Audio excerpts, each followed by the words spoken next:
Welcome to another edition of Geopolitics and Empire.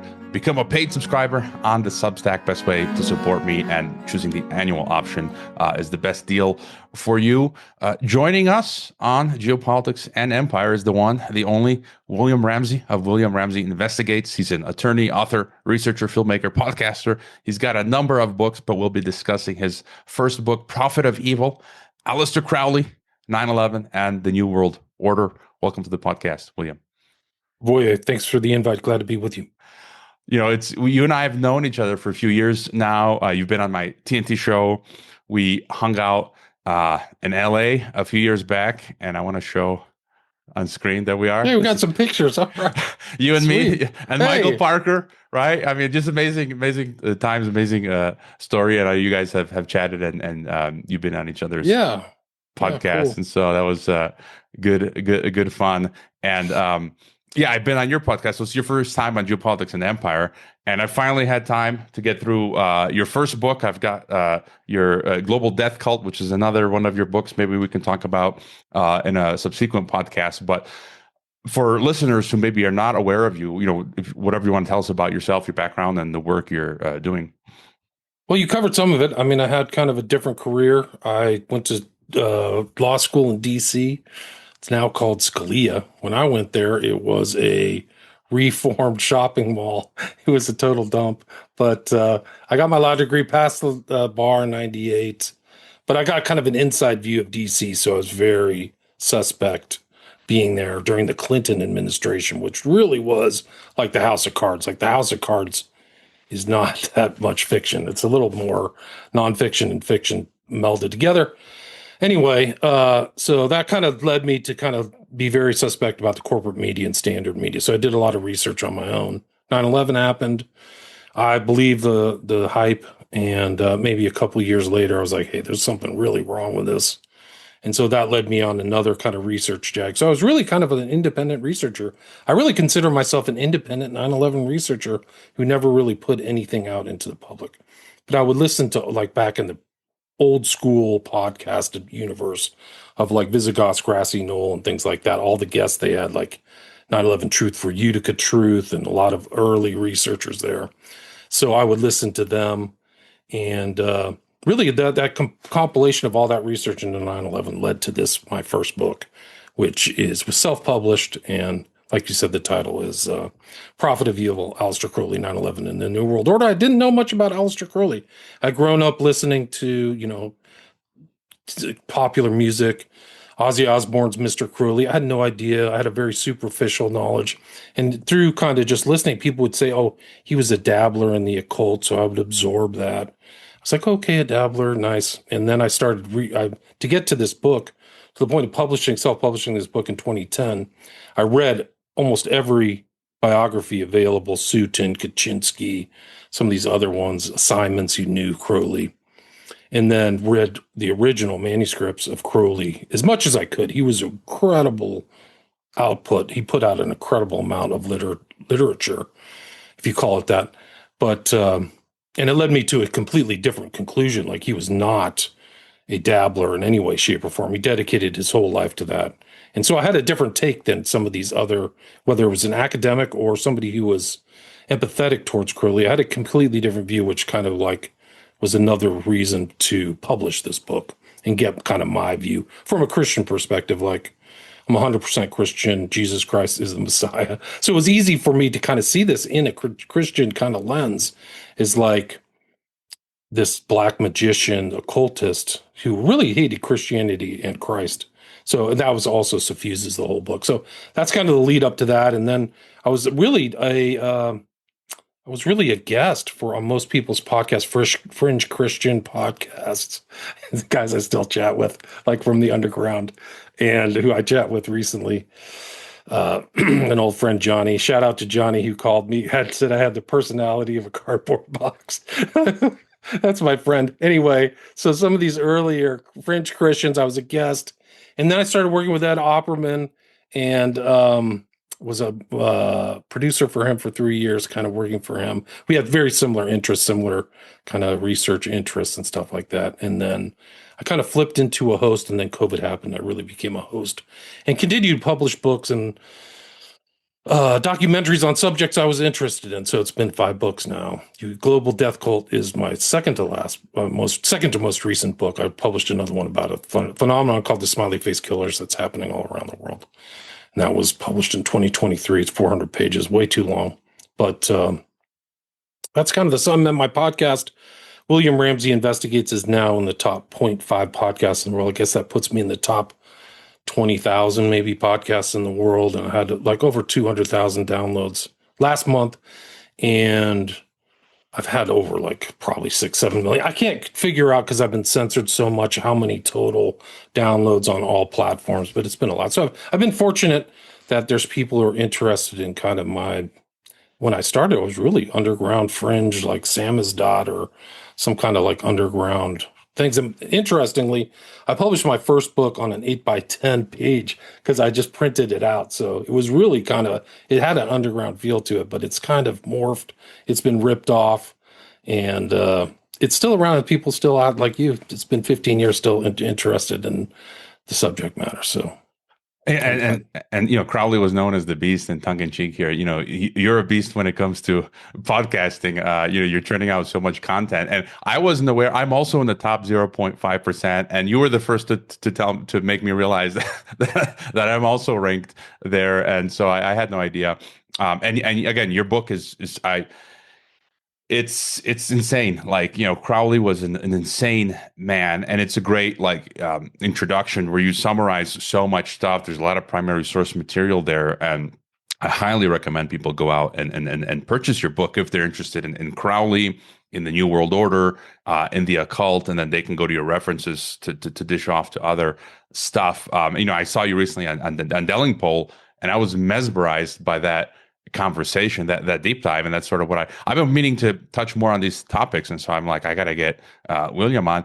And just one more thing before getting into Crowley, I've noticed this trend. I recently watched David Hughes with Patrick Wood and Catherine Austin Fitz. They did the Omnivore webinar, and he mentioned how he obtained his PhD. He obtained finally a position in academia, and he just decided to leave.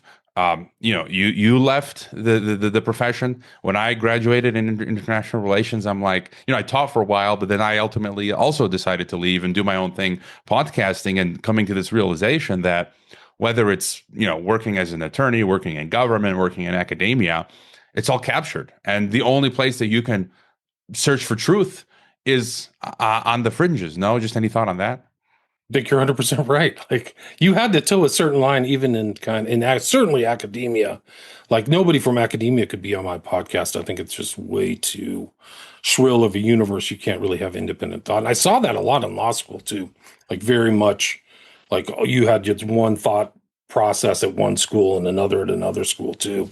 And those people hung out and they hated each other, right and left, really at each other's throats. Not much different today in politics. So I think that politics really does matter. So I don't know if I really even consciously came to the fringe. It just was something like, I can't tell my stories here. I have to find the others. And I was kind of like found kind of really an underground. And so I think that I was very fortunate. A lot of those guys are still my old buddies, and we follow each other online and stuff. So it's been it's interesting to watch everything morph and this podcast grow, and these new people. And one guy called it the alternative mainstream media, which I think is accurate, because it's kind of like the mainstream media moved into the alternate. So there's almost like 3 tiers: mainstream, alternative, mainstream, and then the alternative. But I want to get your further thoughts on that towards the end. But what else was going to say? I mean, you can think of other examples. The Swiss historian Daniele Ganser, who I've interviewed, I mean, he was ran out of academia, and he started his own institute, and he became wildly successful, more so than if he had stayed in academia. And so it's like, what we have to do is we have to strike out on our own, self-publish, and find ways to become financially successful, to pursue the truth. And so, starting with Crowley, I got a lot of talking points here, but maybe in the beginning, when he was young, you kind of go chronologically throughout his life. He was raised in this maybe kind of strange Christian household, this Plymouth Brethren, and then he had been to these schools where he was like physically, even tortured and abused. I mean, they kind of went off the deep end there. They crossed the line, but eventually his mother, you write that his mother christened him the Beast, and even in his early age, he was turning towards the dark side, and she was trying to get him to come back as a prodigal son, but she couldn't succeed. Just from what is to summarize from the early days, what's important, interesting. There's a lot there. Like, he grew up as an only son of a very privileged household in a different kind of offshoot of Christianity. He was part of the Plymouth Brethren, but really a subset, the exclusive Brethren, under Darby. So, there's a lot of questions about dispensationalism and Darby's theology that should be questioned. I have a lot of questions about that. So he's involved in this environment, but his dad was a pamphleteer. He came from a very wealthy family who sold beer and other things at pubs. So he never really had to work his entire life.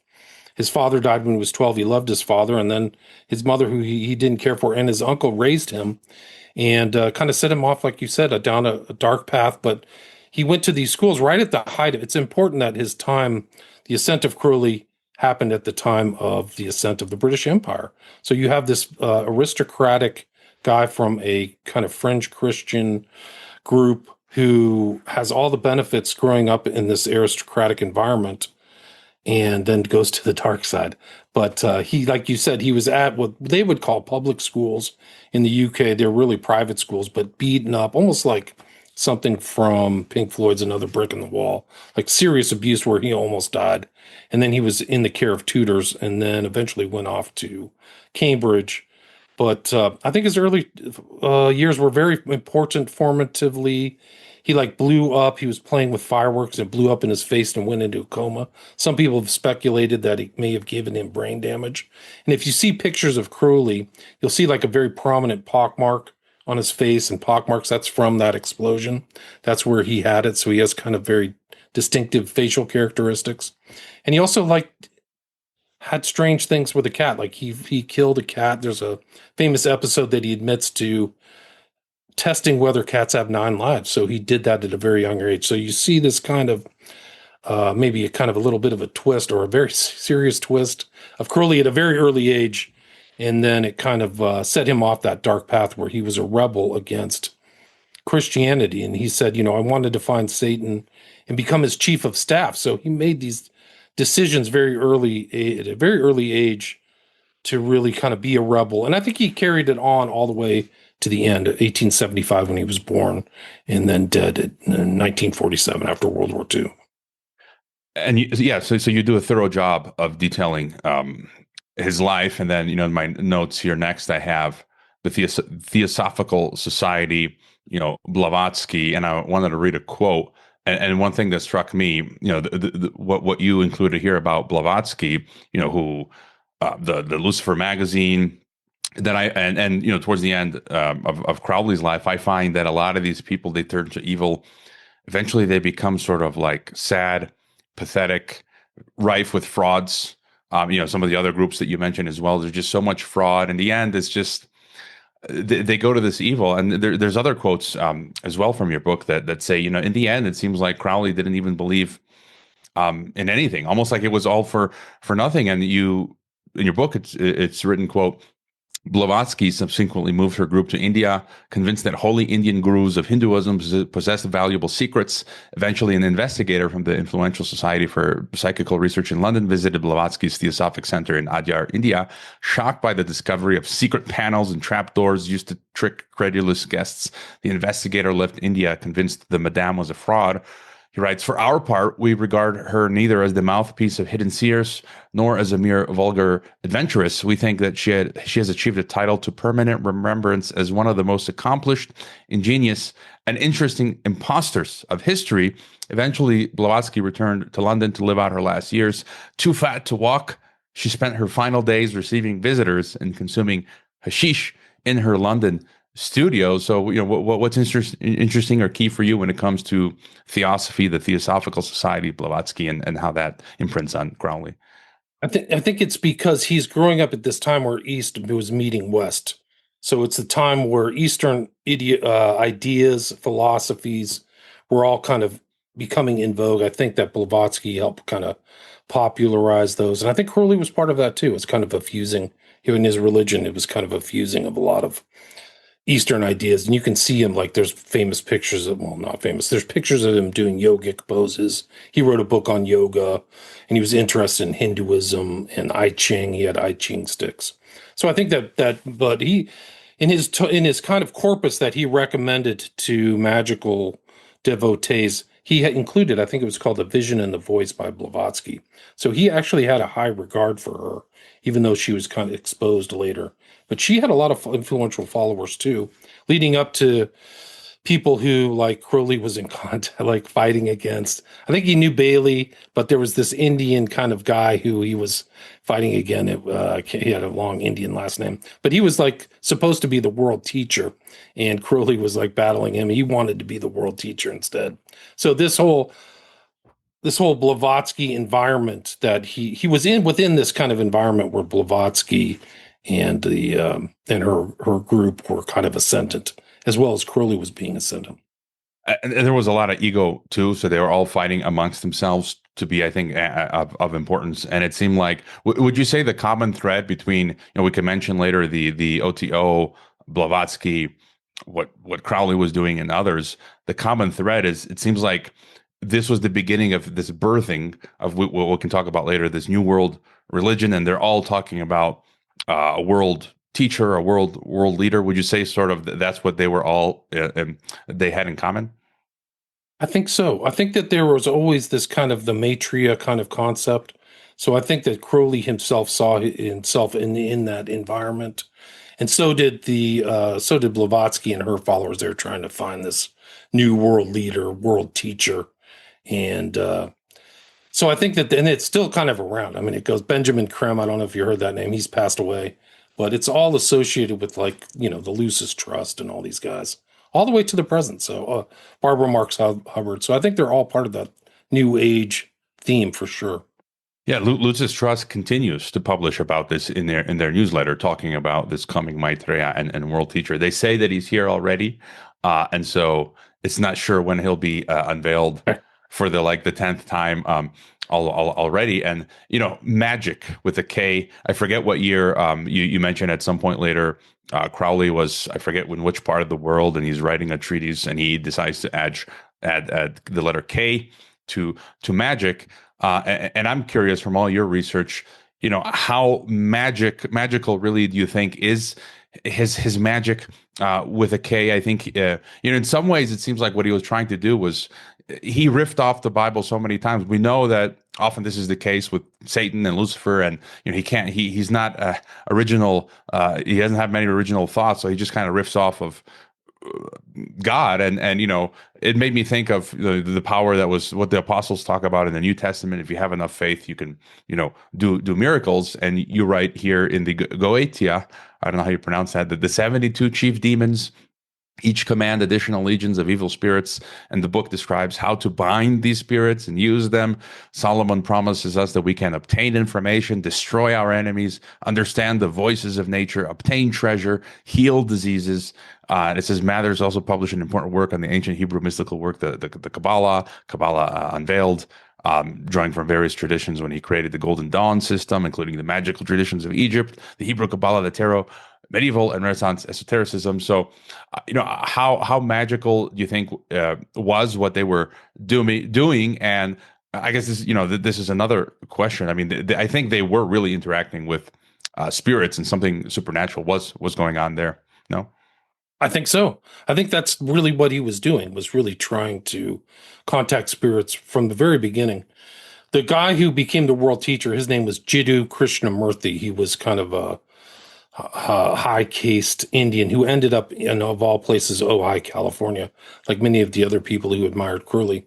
But I think Crowley was always trying to contact spirits, and he was trying to astral travel, and he claimed to astral travel. So I think that was really his thing. And if you read through the book, you'll see all these different discarnate spirits he's talking to, whether it's Aiwass or the magician is one, or Choronzon, or all these other kind of things that he's writing about. He was very dutiful, as, like, somebody said that he had the kind of work ethic of a Protestant, as a Satanist.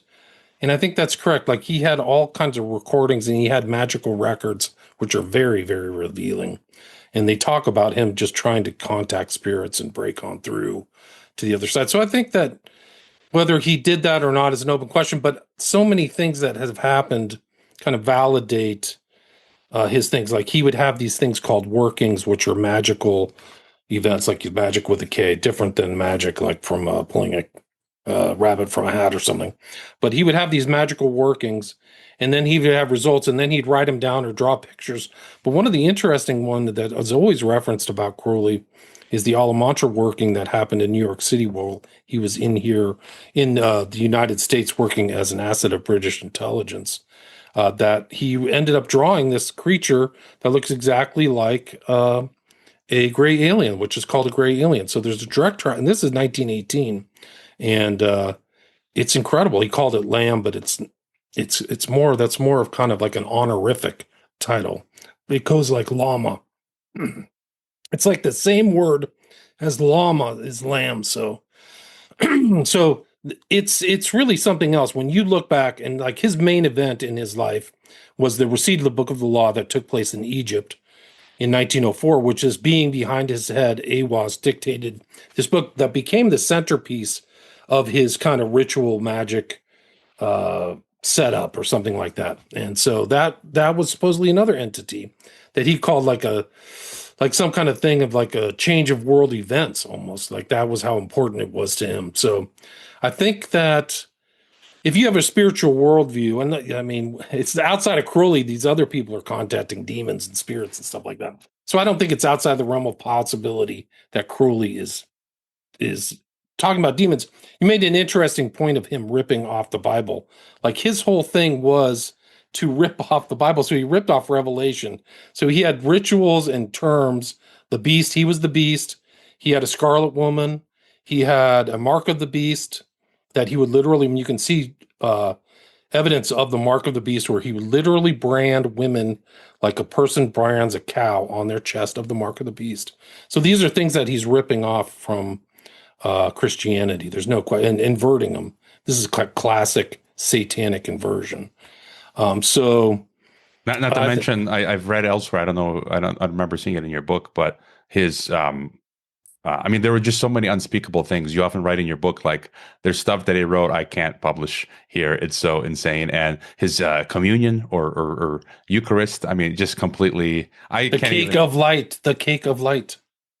Yeah, so it's interesting because Leah Sublime is like his nastiest poem of his other nasty poems, which are rife with all kinds of stuff. Like, I don't even want to mention the book. But it's interesting because you mentioned Dellingpole. In the Dellingpole thing, I mentioned Leah Sublime was like in some kind of ritual that Boris Johnson's current wife or girlfriend was in. And I know the words. They like literally wrote out the words from Leah Sublime. So people who think Crowley is some kind of like ancient dead letter are sorely mistaken. He's very relevant. There's people who believe in his theology or his ideology to this day. I mean, you can go, and I include all that. I have a follow-on book to this one called Children of the Beast, which shows kind of like the cultural impact of Crowley's ideas on 20th century culture and history. It's legion. It's really something else. And just to go further on that point, because I'm fascinated on by this to get your thoughts from your reading extrapolation. This, because I think you said he wanted to get in contact with the devil. So this attempts at personal communication with the devil. How do you think this mechanism of contact between humans and demons or fallen angels and spirits? I may have told this story once before when I lived in 2006 in the Gobi Desert in the middle of nowhere in my yurt in Mongolia. I had what I believe to have been an attempted demonic possession. And in the secular world, this would be classified as a sleep paralysis. And I recall I'm sleeping. It's freezing cold. I'm in my sleeping bag on my bed in my yurt. There's a bare light bulb that we use for our light, and the switch was right above me. And I wake up like in the middle of the night. I was sleeping like this because it's like -30, and I'm just startled awake.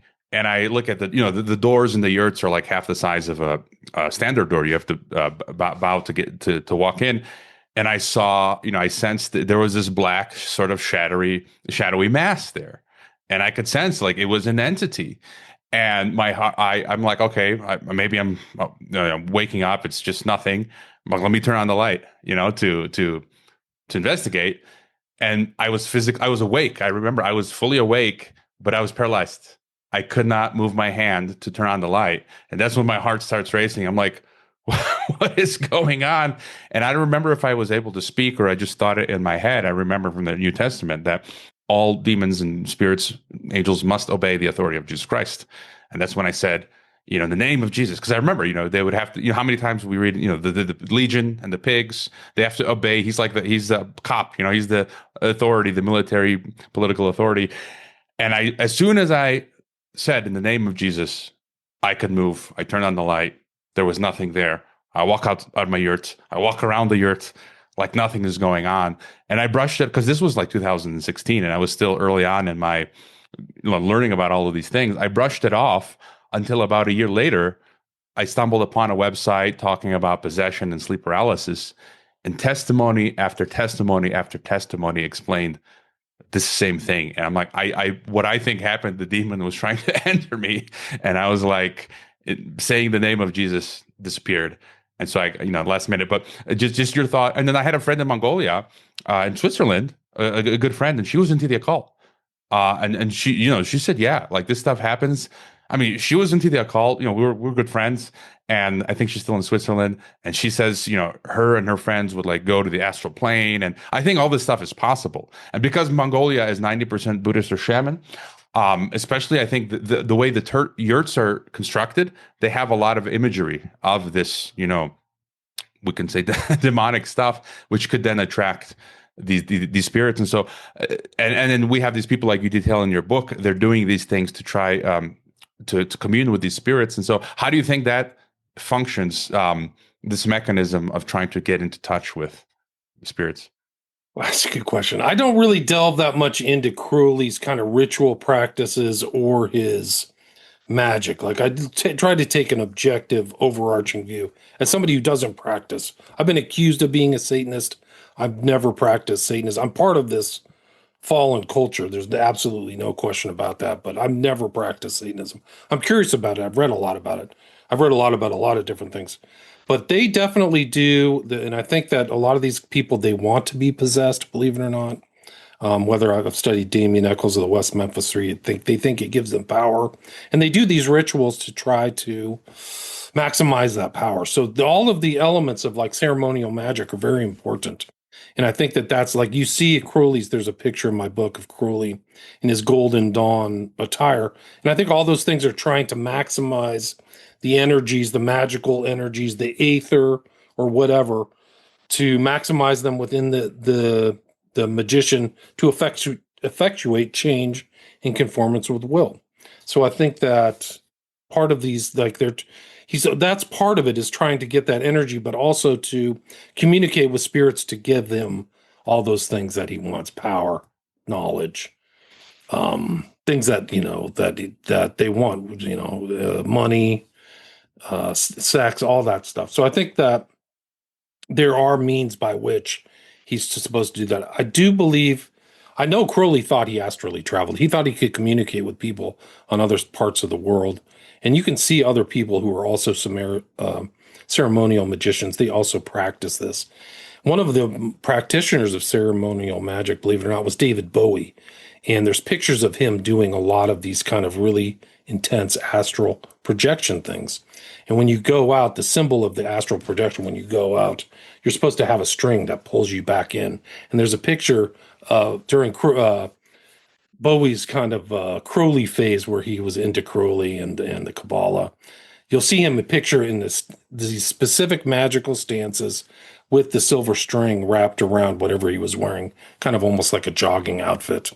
But so I think that they have these kind of devices and things that they use, these necromancers or sorcerers like Crowley, to contact evil spirits. No question. I mean, for people, who are not Christian, I mean, this stuff is real. You've interviewed, I've interviewed occultists, and I think there is this supernatural activity and power there. And obviously, the Bible says, "Do not go there. Do not Right. try to do that stuff." Never suffer a witch to live, I think, is the Old Testament. The New Testament, they're contesting with Simon Magus. That's what Crowley thought of himself, as a magus as well. So I think that this kind of strain of conflict between obedience to God and doing, the law, not engaging in necromancy, and then people who do and are fallen or cursed or bad outcomes, whether it's like Saul going to the Witch of Endor, or there's just so many other stories and things like that. People seeking knowledge and things like that. It's just, and then you mentioned, like, all the way in Mongolia, they're talking about evil spirits. Almost every society, I don't know a society who doesn't believe that there are evil spirits. Like, they believe that there's dark entities. They believe that their ancestors may be present or something. They might have contact with them, and also that there's a good God, but different names, maybe not exactly as we know him through Christ or through the Old Testament, but some kind of creative force or the Great Spirit or something like that. Like, it's somewhere in all these cultures, almost all have that kind of outlook. Yeah, my simple explanation for the ancestor thing, I think that's just a fraud. That it's, again, these spirits have been around for thousands of years, since the beginning, and they know about. They've been around. They were alive when your ancestors were around, and so they know that history to pretend being your ancestor. That's my opinion. But you mentioned the Kabbalah, I think, more in passing in your book, and I just realized 10 years ago, one of my Mexican coworkers. He was a Kabbalist. He would always say, "I'm a Kabbalist," and I actually don't know as much as I should about Kabbalah. One of these days, I got to do a crash course on Kabbalah. But just if you could just tell us, what that is and how that fits into what Crowley's doing, and I think what the elite are doing today, I think Kabbalah is also very much present. No, I think so. I mean, I think Kabbalah. The allegation, my understanding, is this book of kind of black magic or esotericism came by Jews through kind of medieval Spain, and then kind of bounced around, and the Jews kind of got the blame for it, but apparently it goes back to Mesopotamia, much like Baphomet or things like that, which was brought over by the Templars and things like that. So I think that it kind of got this Jewish kind of stamp on it, which it is. There Jews do like the Kabbalah. There's a Kabbalah Center in Los Angeles. It's that red string, but it contains a lot of different wisdom and has different ideas. For Crowley, I think some of the main stuff were subsets within Kabbalah, where his kind of magical worldview of correspondences and stuff, what he would do is, like, words would have numerical value and things like that. So he would always be, there's so many scribbles of Crowley, like taking apart words and finding their numerical value in English or Greek or things like that. So he would do that, these kind of things. Also, the tree of life, the Sephiroth and things like that. That's another aspect of the secret knowledge and this idea of different spheres and dimensions underneath those spheres. So I think he kind of used that as well. But, like, if you see Crowley's in weird numerology, and this goes up to 9/11, like, he would take these words, but two of his important words were Greek words, agape and thelema. And he found that basically they're English numerical. If these letters have a numeric meaning, their numeric value added up to 93. So that would be kind of like a way for him to express his concepts, is through these numbers. So the numbers, not as numerology, have meaning as numbers, but they reference meaning, if that makes sense. So 93 represents agape and thelema. So he would have his famous statement, love under law, love under will. So it would be symbolized by this numbers 93. He would actually sign his documents, same with Jimmy Page, 93, 93, 93. And that's why I think that 93 is in the events of 9/11, Flight 93. I don't think it's a mistake. Yeah, and I want to get to that later. I mean, that was insane. And then, okay, after Kabbalah, just real quick, he attempts to rise through the ranks of these secret occult orders, right? The Order of the Golden Dawn. He tries to take control of it. I mean, it's just absolute madman. And I think he does some magic and, like, voodoo stuff. He creates wax figures to put curses and create confusion and disorder. I think ultimately I think later he much later on he's involved in the court case suing the folks there, and I think they ultimately they all fall apart. And so, what's important with the Golden Dawn? Well, it's a post-Masonic order, so that means they've already gone through Masonry. And it was at the turn of the 19th century to the 20th century. I think it had some famous members, but it was ceremonial magic. So, like, the sword and the orb and the wand and all these things are important to, and they still have like very intense rituals that you can go buy a book about the magic of the Golden Dawn. I think there's kind of a legacy group that's around, but it was an important stepping point for Crowley because he met people within the Golden Dawn. He had read a book, I think it was called Shadow on the Clouds. I forgot the name of it, but it led him to the Golden Dawn, and he met this guy MacGregor Mathers, who he looked at as kind of his new kind of guru, kind of somebody who led him. Mathers would wear strange clothing, magical clothing, and so Crowley adopted this. You'll see pictures of him in clothes you wouldn't understand or different outfits, but he picked up on this kind of like these traits of MacGregor Mathers. It wasn't his real name, but like you said, Crowley went through the Golden Dawn. He wanted to go up. He had a bad reputation. He had a famous battle with William Butler Yeats on a staircase, and there's different stories about what really happened. I tend to believe Yeats more than I do Crowley, but he went through the thing, wanted to get raised up to the second level in the Golden Dawn. They wouldn't let him in. He kind of weaseled his way around, and then the Golden Dawn blew up, and Crowley, formerly saying he would take an oath of secrecy to not divulge the information in the Golden Dawn, divulged it. There was a lawsuit. There was a judge. These are historical records. A judge saying this is like the strangest trial I've ever seen in my life. And I forgot what the outcome was. I think he just dismissed. It was in favor of Crowley, so they let him. Okay. And so these are like public things, but it just shows Crowley not being a very honest participant in these matters. But this was kind of a stepping stone of his kind of hierarchy, his rise through kind of the occult ranks, if you will, where he's absorbing more and more information from a wide variety of sources. But I think the Golden Dawn was really one of the more important ones. And he kind of kept a lot of that information. Some of his followers actually ended up like in Sedona, Arizona, a guy who followed Crowley and, published stuff about the Golden Dawn. So you can still read about it.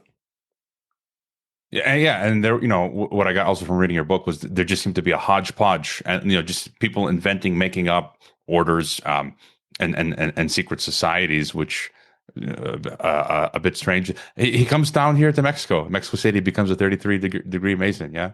Yeah, no, it's crazy. When he was at Cambridge, he said he had three main interests: poetry, mountain climbing, and magic. And so he kind of overlapped his writings of poetry, which never really became a popular aspect of Crowley, considering his output. But he was always traveling around, like ascending mountains. So Switzerland, present-day Nepal, India, Pakistan, Mexico, like you said. I can't remember the two things he ascended there. But like in his kind of earlier, healthier days, that was kind of like what he would do, considering he never really had a 9-to-5 job. So he's always just getting money from his parents or whatever to do whatever he wanted to do, and living the life of like a aristocrat, like a dandy too. I think he was kind of like, you consider him a dandy at the end of the 19th century. Like imagine some guy with like, floral shirts or white shirts or something out of like Interview with a Vampire or something like that. Like, I think that's kind of the way he lived. Yeah, and what you describe in his book, I mean, because he's got this money, so he's doing occultism full time, traveling the planet, getting with men and women and who knows what else, just discarding, marrying, having children, has complete disdain for his children and people. He dons these costumes and creates these fictitious sort of personas, just absolutely wild. And you mentioned secret chiefs, and this is fast forwarding a bit to his influence beyond the grave. But I first learned this term, secret chiefs. I used to listen to stuff like Faith No More, right? Mike Patton, and I remember this was when Faith No More was broken up. This was probably 25 years ago in a small theater in my hometown of Chicago, I saw Mike Patton perform with one of his side groups. I think it was the guy from the Melvins. I can't remember the name of that band. Funky stuff. And I entered the it was a small theater. Mike Patton standing right there. I'm like walking by him, and I'm like, I don't know what I would say to Mike Patton. But one of the groups that he was interacting with is called Secret Chiefs 3. I don't know if you've heard this band. I've got some of their music, Secret Chiefs 3. And apparently, you look at the song titles, it's called like Book of the Law. It's all this stuff straight out of Crowley. And they mix Eastern music with rock. And, at first go, it's kind of like, it's interesting, this music. But then I realized, oh boy, these guys, Trace Bruins, I think, formed Secret Chiefs 3. But what are the Secret Chiefs? It comes out of like Blavatsky. It's these kind of hidden masters. Very much back in the day, like Tibet had this kind of, even through kind of Nazism, the kind of new age elements of Nazism, this kind of like, there's some kind of hidden Shambhala, and the secret chiefs are informing. They're kind of like these kind of like people providing knowledge. So people were trying to contact these secret chiefs. And I think that's kind of like Blavatsky through Bailey, through that whole thing. Lucis Trust is one of the, Leadbeater was another guy whose name comes to mind. But yeah, all believed in all the way to the present. I mean, and kind of like one of the disturbing, people think this is kind of old news, but according to some researchers, early David Icke had this one of the secret chiefs, who's Rikorsky, which he referenced. He doesn't do it anymore, which is interesting. But that puts him kind of right into the kind of new age mind, unchristian, by the way. The New Age is not Christian. Crowley would have called it the Age of Horus or something like that. He was a New Ager. But, so these Rikorsky, I can't remember. Saint Germain was one. There's all these. And there were people would try, these kind of New Ager types would try to find communication. There was Dawaj Khul, I think, was the one who inspired Bailey. Also in California. Like California was like the epicenter of New Age. And a lot of ex-Crowley people were all over California. Whether it was Parsons, Hubbard, Huxley of all people, believe it or not. Who knew? It's established that Huxley had met Crowley in the 30s and had written about him. And may have gotten magic mushrooms. I think they had a different name for it back then. Anhelonium was the name. It was the kind of so-called scientific name. But yeah, the secret chiefs, just to summarize, are these kind of ascended masters, is what they said, who are giving information to humanity. I do have a question towards the end, referring to the New Age alt media. But Dr. Mercola, apparently, last year it was reported he's now taking instructions from Balun, some demonic entity. And so just like you go down the line, Mercola, Ike, you name it. I didn't know that. Poems to so again, he writes these poems to Lucifer, Satan, and explicitly one of his goals was to get people away from Jesus, to destroy Christianity. You talk about Crowleyanity. He was effectively an antichrist. He wanted to be Antichrist. He wanted to be Christ. That's what the term refers to, someone in the place of Christ, to be God. And so, I've mentioned this before. Again, you go to the people after he died, the influences, Jazz Coleman of Killing Joke. Right. I've seen them perform once. I've heard you talk about him. I almost got him on the podcast during COVID, but he gave an interview, Coleman, where he said, that he's the Theosophist. He was involved with Tavistock, and that his goal is to eradicate Christianity. And so, just your further thoughts on Crowley. Do you know much about Coleman's parent or where he's from? Because he has a very successful brother, I think is a professor too. But if his dad, if it's the right Coleman, I can't figure it out. His dad may be a member of the Pilgrim Society. Wouldn't that be funny if his dad was John Coleman? I'm just kidding. Well, that would be funnier, more strange. But I think he's kind of half what they call Asian in the UK or whatever. But I think he is very suspicious. Like, he doesn't know. You don't find much about his parents, because I tried to find that out. But yeah, Killing Joke is fully, they're magicians and they do all kinds of magic stuff.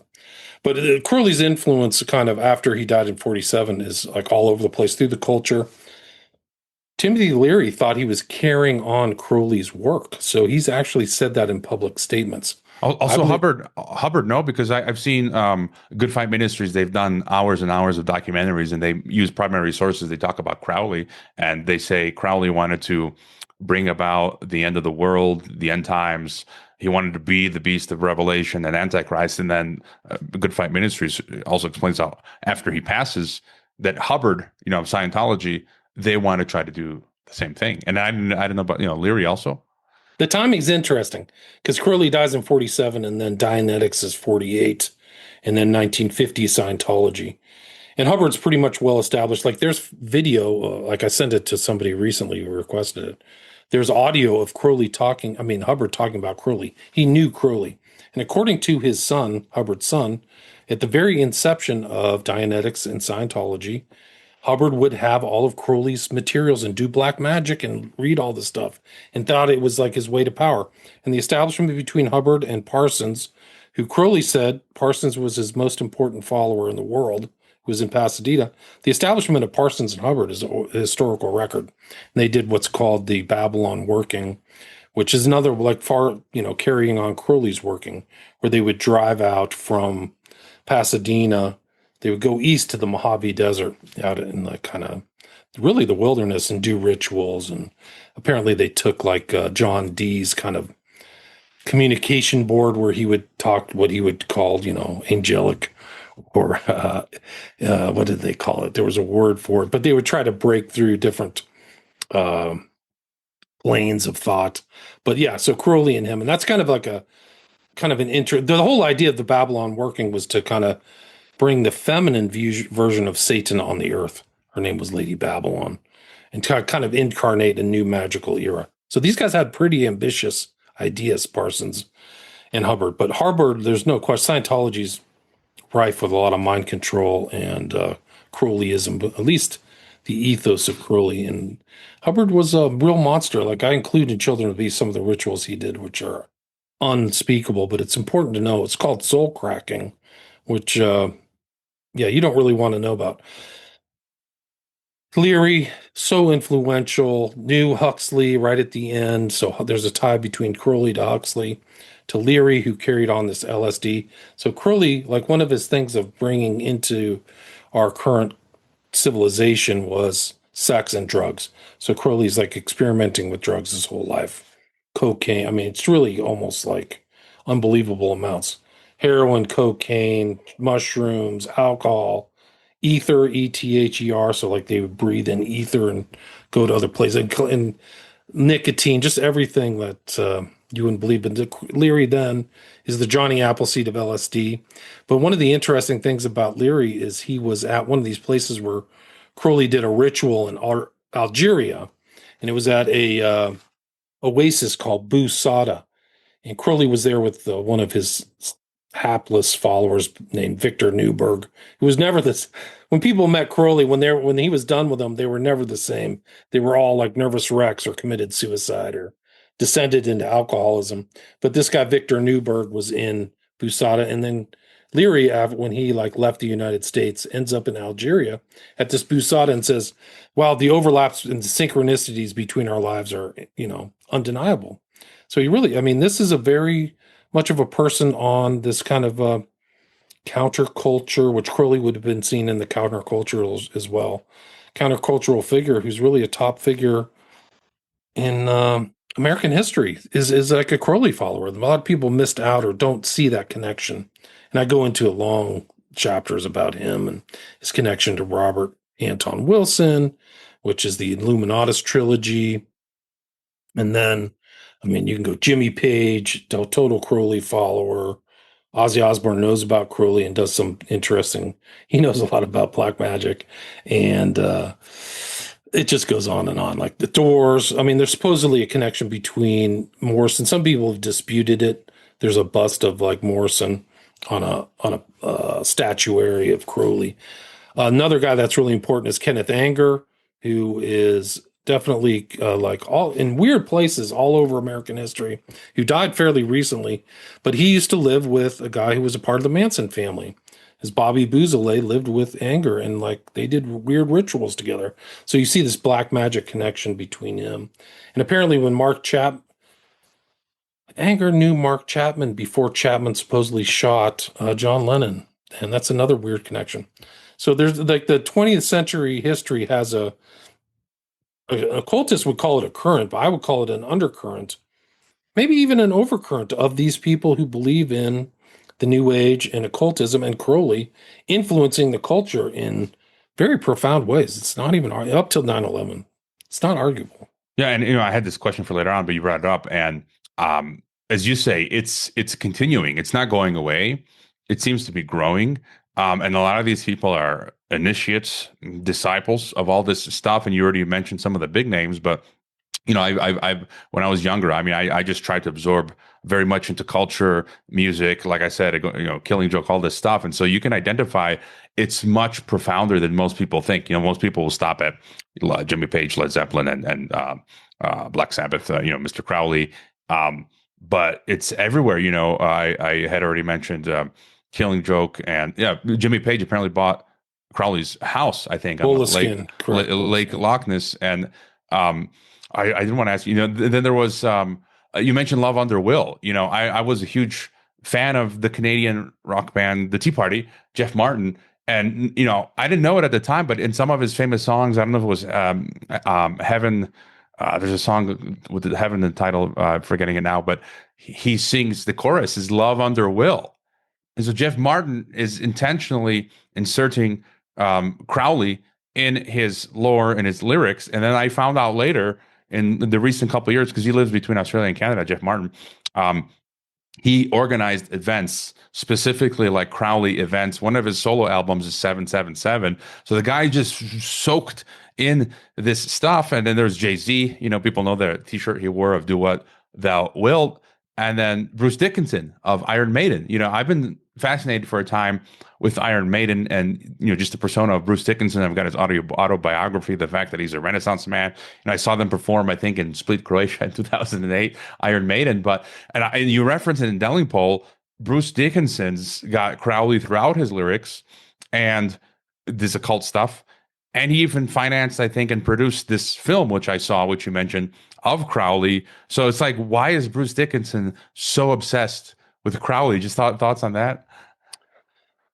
It's a good question. I think that Crowley's promise to people was to kind of like, you could have whatever you want, do what your will, but you could have like, do all the drugs and sex that you wanted. So I think that what he was selling to the general public for certain people, whether we want to be a rock star, film star, that was something that attracted people. So I think Dickinson, that was it.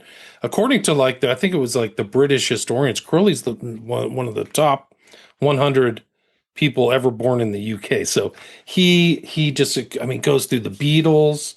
There's just so many other people. But Dickinson's an interesting one. And that movie had a lot of flaws, but the portrayal of Crowley when he was in Hastings at his old age by an actor who I'd never remember his name. It's easy to remember. Shrapnel, right? So like that when a bomb explodes, it has shrapnel. Anyway, he does a great job of portraying Crowley in his addled, drugged out age. He gets angry. He gets a check. He gets an envelope and there's no check in there. And he gets all angry and gets frustrated. But he has all his books. He's coveting his books. But if people get a chance to see that movie, there are certain parts that ring true. They ring true with the Crowleyan tradition. I think there's some darker things. I think that the title in England is different than the one in the U.S. The U.S. title's Crowley, but Number of the Beast, Children of the Beast. I think he has a song, Children or Number of the Beast, and there's Children of the Damned. There's all kinds of. I think there's a lot of different things. They have influenced by the occult. I think they had one about some Egyptology or things like that. I have to go back and relook at his stuff, but it just shows Crowley. And Alan Moore is another person. So many of the things that he's written are influenced by Crowley or literally have Crowley as a child in them, whether it's From Hell or The Watchmen or there's quotes from Crowley in what's the one with the famous mask is the V for Vendetta, has direct quotes of Crowley in it. So he actually, Alan Moore interestingly said he spends half of his time writing comic books or whatever they call them, picture novels, and half the other time doing ceremonial magic. And he has a god he calls Glykon, who is some weird snake god that he worships. And these guys have like weird things like that. Like they believe in these entities. And Alan Moore's there's really interesting documentaries about that guy. But I mean, that's suffused the whole culture. Watchmen. This is no joke. I mean, like people have no idea. Like when my younger self, it's like you just consume what's out there, what's in your face. You flip on the TV, there's the music. You go on the YouTube and the magazines. I collected comics for a brief time when I was a kid, and like it's everywhere you look. You just mentioned. And then again, Good Fight Ministries, they've done hours upon hours of documentaries on the Marvel Universe, and they use primary source stuff. So it's undeniable. And they show like Iron Man in one of the actual comic books, it says he was conceived, he's the son of the devil, or that, the half, like, and so like all these figures, if you look in comic lore now, they try to take the bad guy and make him the superhero, like Venom, or it's like Batman is like this dark figure, and it's always them trying to get you to like, it's like, I think they're trying to get you to like Lucifer. So the evil, the Satan, there's this inversion again, and try to get you to not like, the actual good person, God and Jesus, but Marvel, Good Fight Ministries covers that in their documentaries. Like it just goes throughout all of the Marvel universe. In that documentary, Doctor Strange, I'm not, I haven't, it's apparently popular, right? This TV show, is it Doctor Strange or whatever? There's been a couple movies, yeah. Right. They point out that apparently the influence for the figure of Doctor Strange is, guess who? Aleister Crowley. Wow. See, I didn't know. It's just like you can trace that. I'm like, it's insane. And so, but I guess moving forward, I was shocked. I think you mentioned in your book, at one point, Chesterton praised Crowley's poetry. He sure did. He sure did. So it was kind of an interesting connection. One of the things, like with my take in the book too, was to try to find as many people who actually met Crowley, so they could have firsthand communication or impact, influence what they thought of him at any given time. And Chesterton was one of them. At least read it. But Hemingway saw him. There's other guys that saw Crowley who were famous. There's like a famous Portuguese writer who was with Crowley, but certain people saw him at different times. You mentioned that one quote about Christianity and Crowleyanity. That was Clifford Bax, who kind of has lost to history. But he met Crowley, and Crowley said to him, "I'm going to destroy Christianity, and one day we'll see the rise of Crowleyanity," or something. So he was saying that at a very early age. But yeah, so a lot of these people have seen like Crowley around. It's another one is Somerset Maugham, who wrote a book that was based on Crowley. It was called The Magician. There's actually a movie about it too. So you can see, and Crowley's writing a lot in Vanity Fair. So he's H.L. Mencken. Some of these other guys, like there's just so many people that famous journalists, some people that people know. Like if you're from the New UK, Tom Dryburgh. And he was involved with so many scandals in the UK, but Tom Dryburgh was Crowley's heir. And like, he was literally the equivalent in the US of being the head of the Democratic Party. He was the head of the Labor Party. So they literally had a political figure who was Crowley's heir. When Crowley died, he made some random kid, his executor, his name was Simons, who wrote a book about him. But when he died, Dryburgh came and drove to Crowley's place in Hastings and rifled through his papers and took a piece of paper out of there and left. And apparently that piece of paper was the oath that Dryburgh made to Crowley to like follow Crowley's kind of religious system. But yeah, I mean, it's all hidden. It's all kind of underground. There's so many, like the heads of like intelligence knew Crowley, other writers, Fleming, James Bond, just goes on and on. That was my next question. I got that book. I'm sure you're familiar with it. I've had it like for a decade. I haven't read it yet. It's an academic book, or it has a very academic approach about British intelligence and Crowley. And you mentioned it in your book. Is it Secret Agent 666? Yeah, I think that's the one. Yeah. And by Spence. Yeah. How important do you think was Crowley's involvement with British intelligence? Because I think one thing people do have to realize just because someone is affiliated with whatever intelligence agency in their history, it could be a very minor role. Obviously, it could be a very huge role, but how would you sort of estimate what was Crowley doing as a British intelligence asset? I think he was an intel asset, although picked up from college all the way to his death, like all the way up. And there's communication between, like, he's sending stuff to Ian Fleming about, like, I can help you out. But I think that he was always moving in strange ways. Literally kicked out of Italy by Mussolini personally. But in the U.S., I mean, this Spence book, Dr. Spence found records from the U.S. that said Crowley's here, and we know he's an intel agent. So it's like admitted he's doing weird things in New York. He has in the New York Times. There's actually an article about Crowley, and it says Irish patriot renounces British citizen, and Crowley had these like ridiculous publicity stunts he would do all the time. This was one of them. So he had one of his Scarlet Women on a boat with him playing violin, and he went out into the Hudson River or whatever in front of the Statue of Liberty and ripped up of either a fake or a real British passport, and it made the news. And that was part of his cover. And so, but he admits in his autobiography called Confessions, which he confesses to a lot, and there's a lot of names of like intel people in there too. He confesses that he's basically there to subvert the Germans. The Germans were always trying to outdo the British in influence in the U.S. And so he saw himself as an agent, which I think he was. I think he was telling the truth. Actually, one interesting story is he came to the U.S. on the Lusitania, and that was kind of what was the final straw, which brought the U.S. into the war decisively. And he worked for there's another interesting fact about Crowley. He worked for two magazines that were run by a sympathetic German guy or German American. One was called The International, and the other one was called The Fatherland. And there's other famous writers that he's writing. He writes under his own name, and then his fake magic name. I think one was Frater Perdurabo. It's kind of hard to tell because he writes all the time. He really was a literateur, but used different pen names. But the other person, there's an article that I show, I think in my documentary, in one of the things of The Fatherland, he's literally writing an article in the same magazine as Arthur Schnitzler, and if you know who that is, or Schnitzler is, that is the author of Traum Novelle, which was the basis for Eyes Wide Shut. Like, you can't write that. Like, that's really true. Like, it's on. I'll try to post it on my social media. But like, there's weird connections like Crowley to these people they're legion. They're all over the place.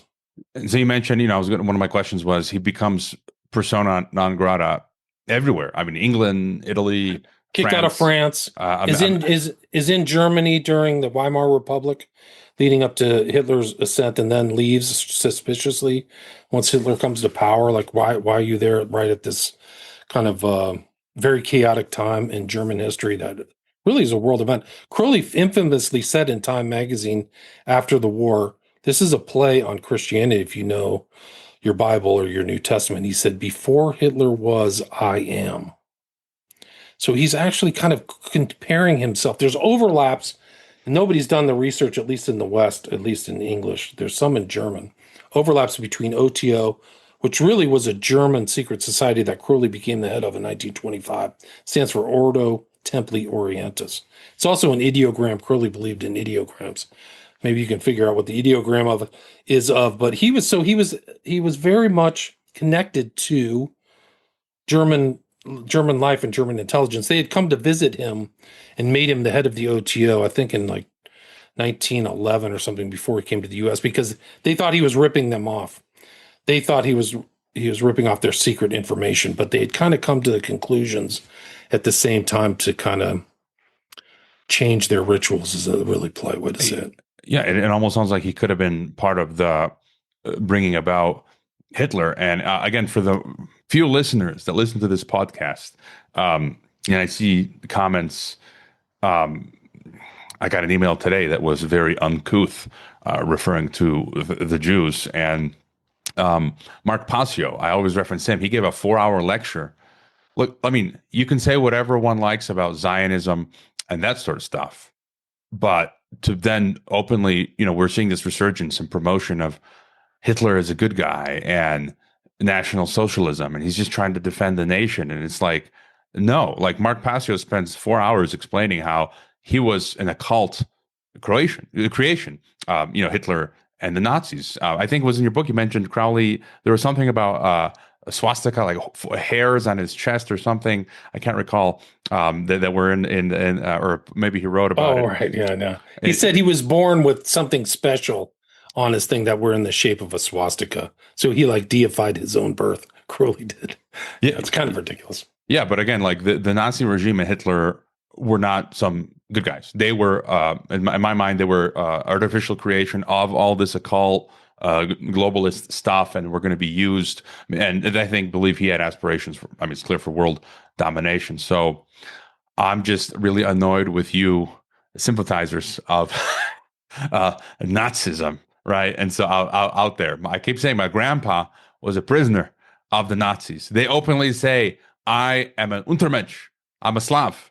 Well, how could I have sympathy for Nazism, who would just use me as cattle, slavery? But anyways, it's important that you mention Hitler because he kept this kind of Luciferian tradition. Aryanism comes out, this concept of different racial groups and a hierarchy of racial groups comes out of Blavatsky. It's Blavatsky's work, guys. Aryanism, he used to have the secret doctrine apparently on the side of his bed. Crowley was, Hitler was an occultist. It's proven. I pretty much proved that. We got part of his library. He had this book that was very much like Crowley's Magic in Theory and Practice. But he had it and he underlined all these like occult phrases. This is not a Christian guy. Hitler said in 1929, I am a pagan to the bone. And all of that stuff that the Nazis went through is like paganism, blood and soil. These are all pagan principles, guys. These are not Christian.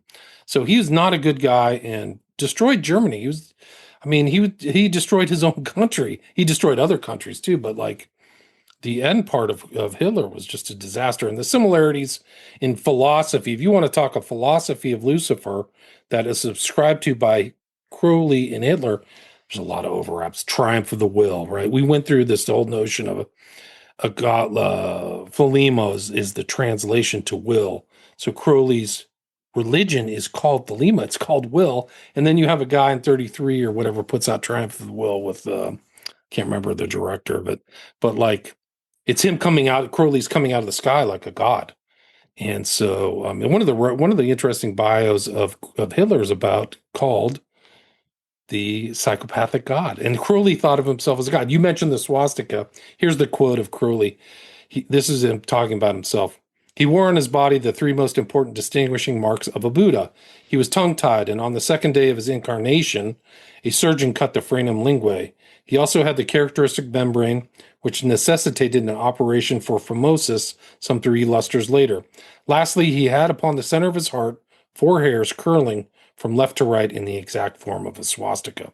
Crowley had a very elevated sense of himself. He also wrote in Liber 77, there is no God but man, but he put himself in the same kind of world as Jesus, Buddha, Confucius, like all the great, greatest world teachers or philosophical leaders. So, but yeah, the thing is the swastika thing in Hitler. I'd actually talk more. I have a whole chapter on Hitler in Children of the Beast and how similar he is in outlook and philosophy as Crowley.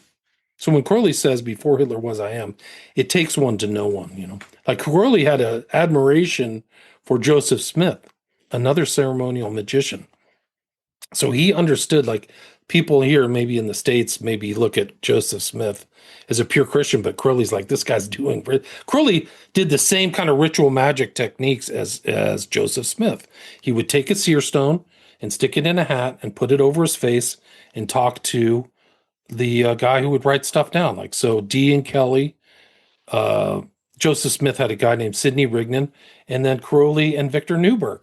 And you can go to like museums there's like tons of these seer stones that Joseph Smith had, but it's in museums in Utah. You can just look it up online. Joseph Smith seer stone. So Crowley understood like I think he made like Joseph Smith either a member of the Gnostic Mass or something like that. But he knew what Joseph Smith was up to. Yeah, for people don't know, that's the guy who founded Mormonism, which if you examine has little to do with Christianity. And some people might get triggered by that, but whatever. And it was clear that Hitler was an antichrist figure. So again, there's nothing redeeming about him. And Dietrich Bonhoeffer gets hanged by the Nazis, and so it was clear that he hijacked the false churches, and then the true Christianity struggled against the Nazism from the very beginning was anti-Christian. They were going to ban the Christian church. This almost every reputable Nazi or German scholar knows that at a certain point they were going to either subvert or ban Christianity in Germany. There's no question about it. And I actually have quotes of that in Children of the Beast. So people who say it's like when they think that these Nazis are Christians, they're just trying to besmirch, in my opinion, besmirch Christianity and stain it by saying he was a Christian. But in action, he was probably the complete opposite of a Christian, like Hitler. I'd argue he was a globalist. He was trying to bring about globalism. He was used by the globalists, and today, folks are trying to paint him as the opposite. No, he tried to defeat the globalists. No, I'm sorry. I guess towards the end of his life, there's talk of sacrifice of animals. I think you mentioned he regularly sacrificed goats, and there's talk about humans as well. I would probably believe that he probably at some point sacrificed humans. You talked about he had a human skull in his apartment, which he would feed animals and blood. And I just want to read something you wrote towards the end of his life, or it was a quote. It says, "The truly awful thing about Crowley is that one suspects he didn't really believe in anything, even his wickedness. Perhaps the only thing that wasn't fake was his addiction to heroin and cocaine. He said there is no God but man." And then further it says, he seemed to be, at the end of his life, to be disintegrating and to be surrounded by an aura of physical corruption. He had thick eyeglasses, a perpetual tear in the corner of one eye, and a flattish yellow face. Altogether, he was more repulsive than I had expected. His voice was the ugliest thing about him: thin, fretful, scratchy, a pedantic voice in a pretentious manner. And I forget the last thing that was recorded that he said, "I am perplexed," he said. And so very wretched. So your thoughts on his end, and whether he possibly sacrificed even humans.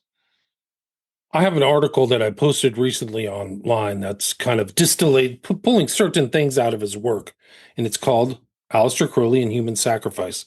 And it's all the references in there. So a lot of the Crowley advocates will just reference this one statement from Magic and Theory and Practice and say he was using it symbolically. Well, you don't have to worry about that, because you can go to Liber 66, you can go to The World's Tragedy, you can go to these other places where Crowley's literally talking about infant sacrifice and depicting it. And so Liber 66 is a good start, and go to The World's Tragedy is Jesus Christ, and the whole narrative starts out with a child sacrifice, and it ends up with a really horrible depiction of Jesus in the worst possible way being overcome by Crowley in the guise of Alexandra. So he takes Christ's place.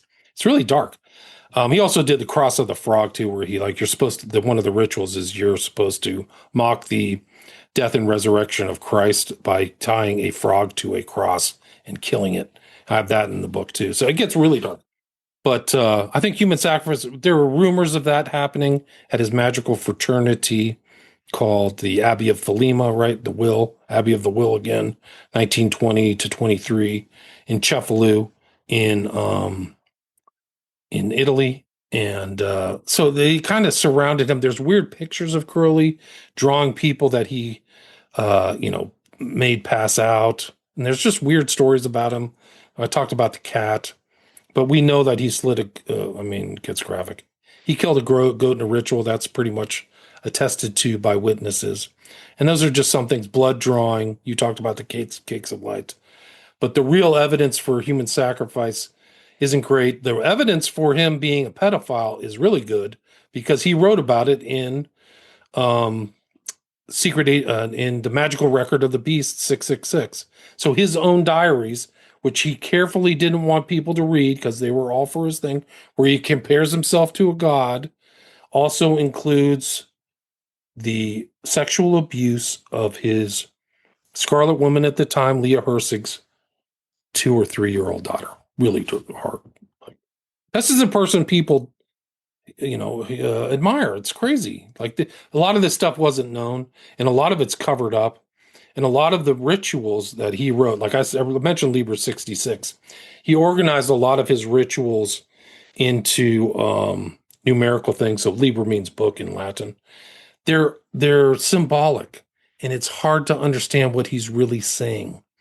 But they're all tinged with really dark magic and dark stuff that, I don't want to get into. But one of the interesting, musical references, this band Ministry. They know Crowley too, but they understood some of what he was saying symbolically, and I don't want to get into it, but some of they know Crowley, and they mention his book. I can't remember the name of it, but it has magical rituals in it, and yeah, they're dark. Ministry is very dark. They have a good take. They have a really good take on George W. Bush, which is called Rio Grande Blood, which actually was up for a Grammy of all things. It did make it into the public consciousness, but it's really, really good. Bush is coming up in my questions, but I mean, for me, my takeaway is Crowley is just wretched, nasty. I mean, pathetic.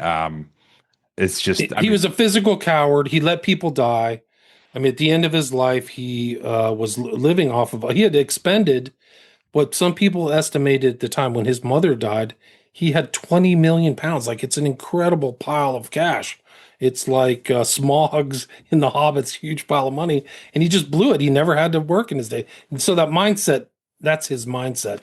So he was living off of other people's money and checks and things like that, and desiccated and still hated Christianity. I include in Children of the Beast this kind of meeting that Crowley had some carolers, Christian carolers, come to his retirement home, and another guy who became kind of one of his followers saw this and wrote about it, where Crowley's screaming at him, "Get out of here!" So he hated Christianity all the way to the very end.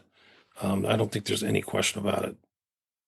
Moving beyond Crowley now, towards the end of your book, you talk about Crowley as the primary spiritual and ideological antecedent leading to the events of 9/11. So this is the other part of your title, 9/11 in the New World Order. And you talk about numerology. So 11, 93, 77, 175.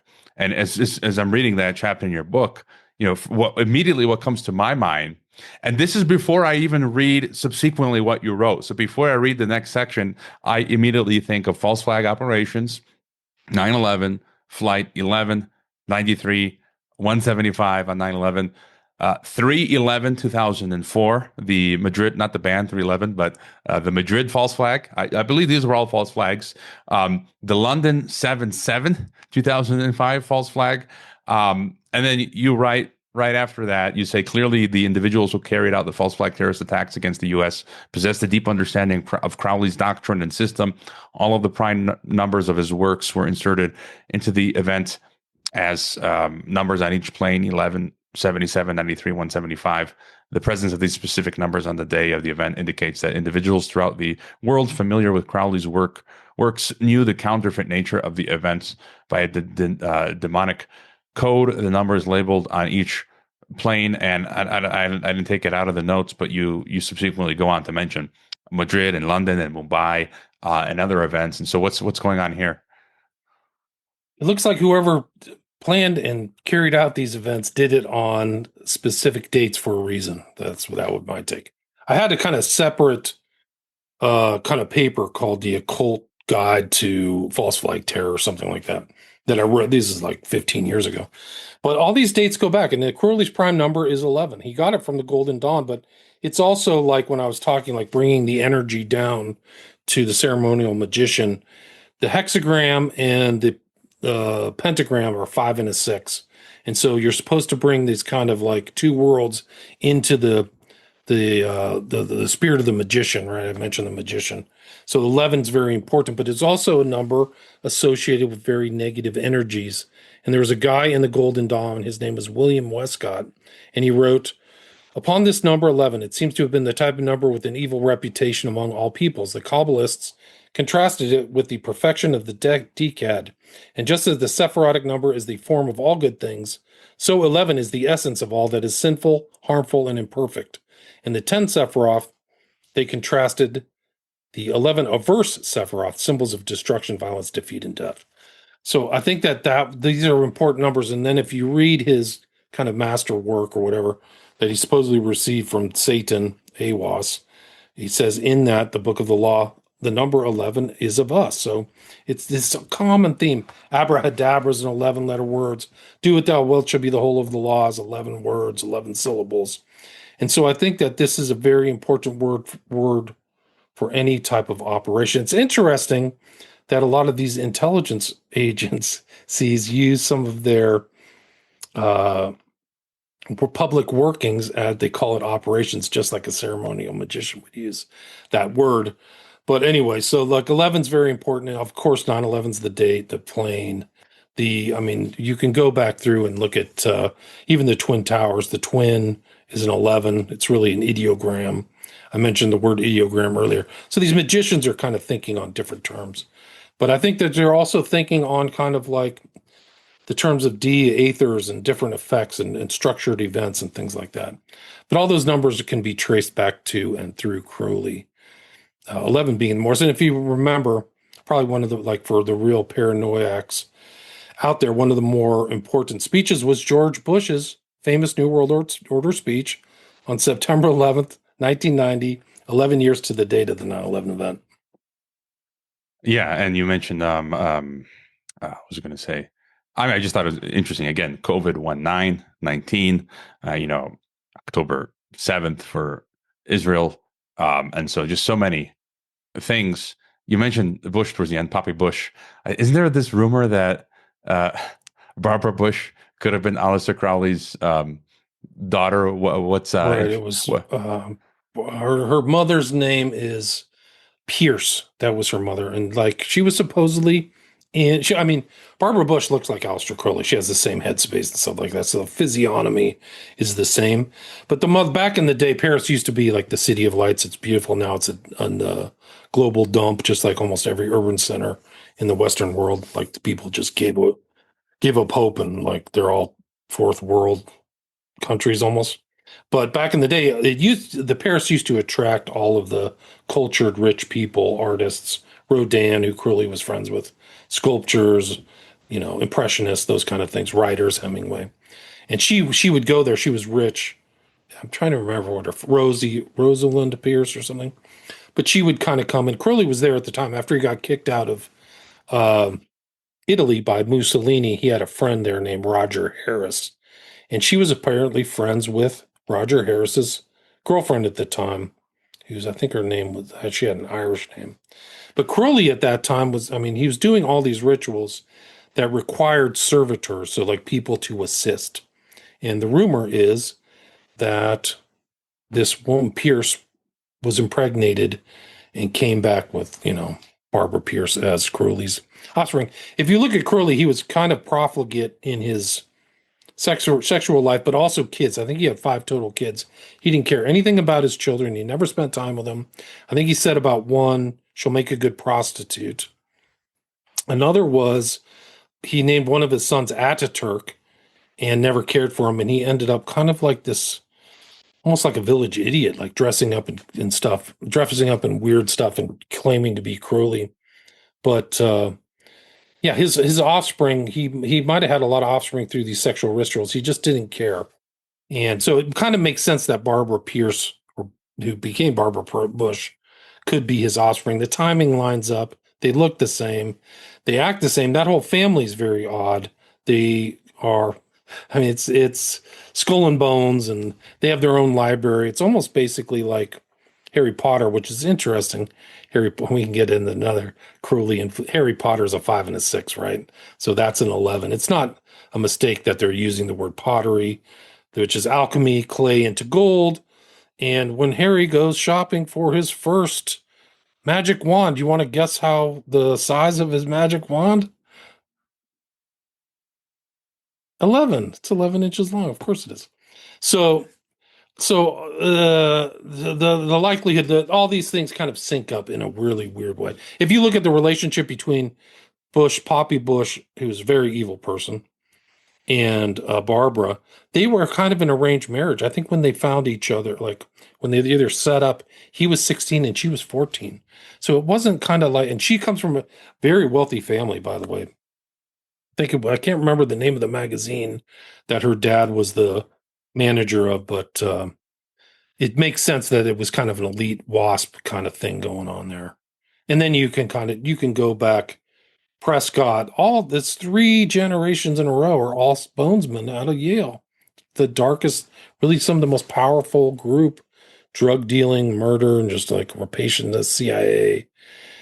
It just goes on and on. Like the real history, there's a real underground history of America that even the intellectuals in the paradigm of academic thought would never touch on.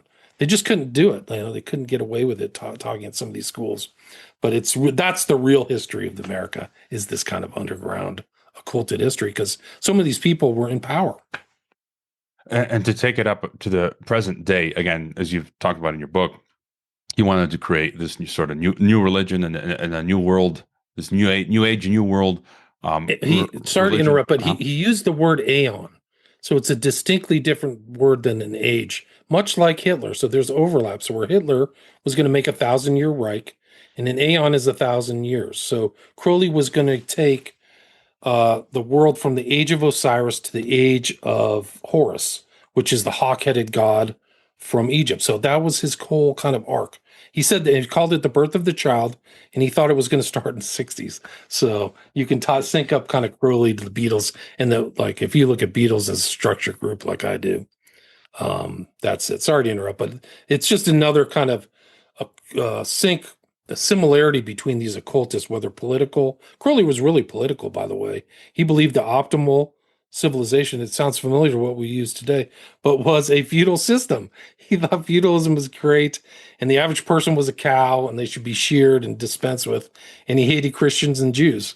So, yeah, that was my next question. And again, what you just mentioned, the Third Reich or the Eon, that's Antichrist. Instead of waiting for Christ's 1,000-year reign, it's like, no, we're going to do a counterfeit Third Reich or exactly. Aeon. And so just to get your thought on where do you think we are currently with this new world religion that's now, come out of the work of Crowley and many of his associates. Lucis Trust is still going strong. There are many other institutes. I can't think of them now, and I'm only recently discovering them. Esalen, so many other institutes that are plugged into this sort of new age network. Constance Kumbaya and others have talked about how it's almost like they refer to themselves like that. They don't even give themselves a name, and they're moving forward this work. And you write, Crowley clearly intended his new religion to be applied politically. He advocates a breeding program that would destroy any, quote, tainted stock, particularly Jews and Protestant Christians. Crowley considered Roman Catholics as essentially pagan. They would be allowed to live. You say, if necessary, force must be used to destroy the present system as represented by the slave gods, of which Crowley meant the monotheistic religions. And we're also seeing alt media now being flooded with this new ageism. I'm seeing article after article and podcast after podcast talking about Gnosticism. The God of the Old Testament is the demiurge. He's the Satan. Oh, but I'm not Gnostic, but that's what I believe. Or that Jesus was an alien who came down to mine the Middle East for resources. Or saying, Ron Unz's website, not him personally, but someone just posted an article saying we must do away with all of the Abrahamic religions. And I'm thinking, I was on Richard Grove's Grand Theft World. I mean, the guy's a brain. He's pulling out all these books that are highlighted, and we were talking about Richard Wurmbrand, and Wurmbrand wrote a Marx book, and Satan. Marx and Satan. And I mean, the synergy of Richard Grove, like the guy blows my mind. He goes straight to this passage. I didn't even know this, where Wurmbrand speaks of two types of Zionism. And there's the one bad Zionism, which I think is what we are now witnessing. And he talks about like the good sort of Christianly Zionism, which is, full of love. You're supposed to love your neighbors. And I think, I have this, there's people talk about that third letter, was it Albert Pike or Mazzini or something? And, there's no source for that. but it's like the content of it seems to be coming to life. And so it's kind of like I feel the current state of Israel with its rabid Zionism and Netanyahu and the people running that show are actually being driven by an occult force whose purpose is to act so insanely with what they're doing in Gaza and elsewhere, so as to sort of discuss thoroughly world public opinion with Israel and Christianity, sort of in an attempt to ultimately have the world turn on Jews and Christianity and possibly Islam, so then they can transition to this sort of New Age occult world religion. And so, any thoughts on where we're at with with what I just threw out there and the New Age world religion? That is interesting. I hadn't heard that, but it's interesting tie-in too, because I think Grand Theft World, that guy, he was at 9/11 too, right? Didn't he? Wasn't he supposed to be in the towers or whatever? Yeah, I think so. It seems like it. It doesn't seem very like this is kind of like a Christian optimization of Israel. What's going on is clearly a genocide, and they dropped a nuke on Lebanon to kill those guys. It was a mini nuke. Nobody really wants to talk about that, and he's trying to get us to fight a war with Iran, which has 80 million people. Americans are looking like we're lucky that we haven't been bombed yet by either Russia or Iran. Like, we're in for a real reckoning. So it's bad. So especially in our support for this genocide, and that they need new leadership in Israel. And it is interesting. You kind of see, maybe even in the Old Testament and in this stream, even up to Jesus Christ, is that there's people who are trying to find the best things in the Bible, and people who are just savage, like, we're God's people and we're going to kill everybody and we're against the Romans and all that. And it's interesting because I've been listening to a lot of Geopolitics, a lot of guys you've had on your show, and they're saying, like, there was something from one of the leaders in Israel that said Jews are going to start killing Jews again. And it made me think of the fall of AD, like when Jerusalem was sacked. Because one of the reasons it was sacked is that inside Jerusalem at the time, there were different factions fighting each other too within Judaism. And it just made me think, like, it's a shame that this could happen again. But that's Richard Grove. I can't remember. Richard Grove is the guy. I've heard his story about 9/11. But it is interesting that all eyes are back on the Holy Land again. It is really something else. What do you think about what's happening regarding Israel? Or Israel and the current situation and the genocide? I'm trying to make sense of it. I've been doing that on the podcast with guests of differing opinion, and I don't know. I mean, in the sense where I don't know how to interpret events. Obviously, I've said this for the longest time. Some listeners are trying to crucify me. It's like, I've had on Gideon Levy, right? The Israeli journalist who's been speaking out, like I think it was 2019. So please, if you're going to come to me with like, okay, check my archives, please, people, check my archives. But, obviously what the Israeli state is doing, I think. I mean, and it's just coming out, Louis Theroux, the BBC, I haven't watched it yet. The Settlers, yeah. Like that. I mean, it's clear. And these people doing this to the Palestinians are not Christians. They hate Christianity. They've rejected Christ.